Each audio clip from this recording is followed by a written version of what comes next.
And for more on last night's disappointing loss and what comes next for the Leafs, we're joined live by John Viveiros, host of Hot Take Hockey Podcast. I wish we had something better to talk about, John, this morning, but unfortunately, that's just the story for Leaf fans. What did you make of last night's play, and where do you think we head to from here? Yep, Jamie, same story.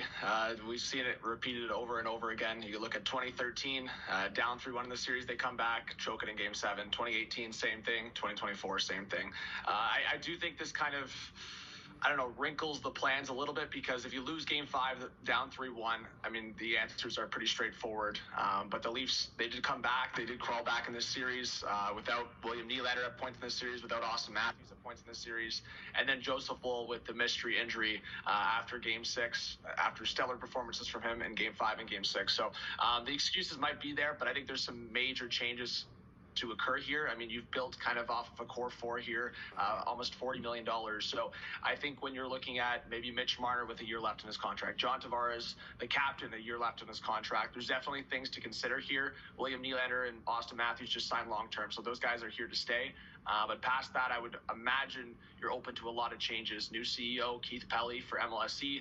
He's going to overlook this team in terms of Brendan Shanahan as the president, in terms of Brad Treliving, general manager, moves to come this offseason, and then Sheldon Keefe. I think a lot of the fan base is looking for a new head coach, and maybe it's time for Sheldon Keefe to move on as head coach of the Toronto Maple Leafs. Yeah, I think you touched upon a lot of important things, not only looking at our core four and who we could potentially see come and go, but a lot of criticism also from the executives and management.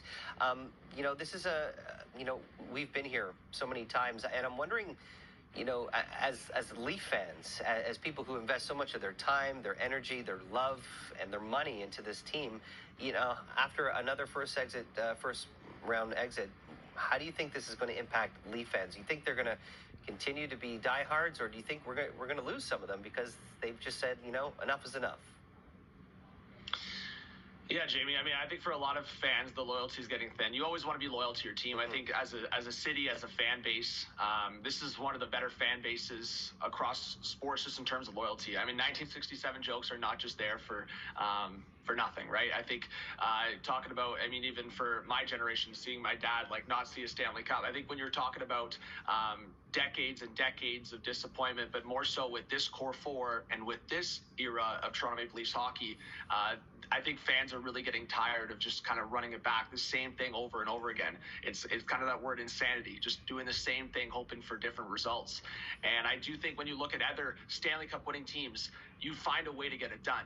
I've seen the Pittsburgh Penguins win without their star defenseman, Chris Letang. They've won a Stanley Cup. The St. Louis Blues, last place, come back, win a Stanley Cup. The Tampa Bay Lightning won a Stanley Cup without Steven Stamkos.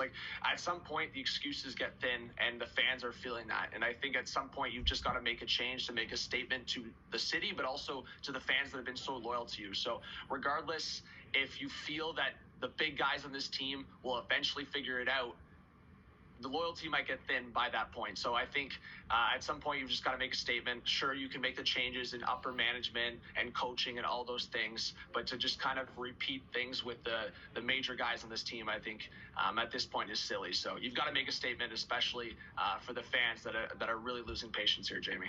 And other than our core four, or looking at our defense and our goaltenders, any thoughts on where you can see, some potential changes there?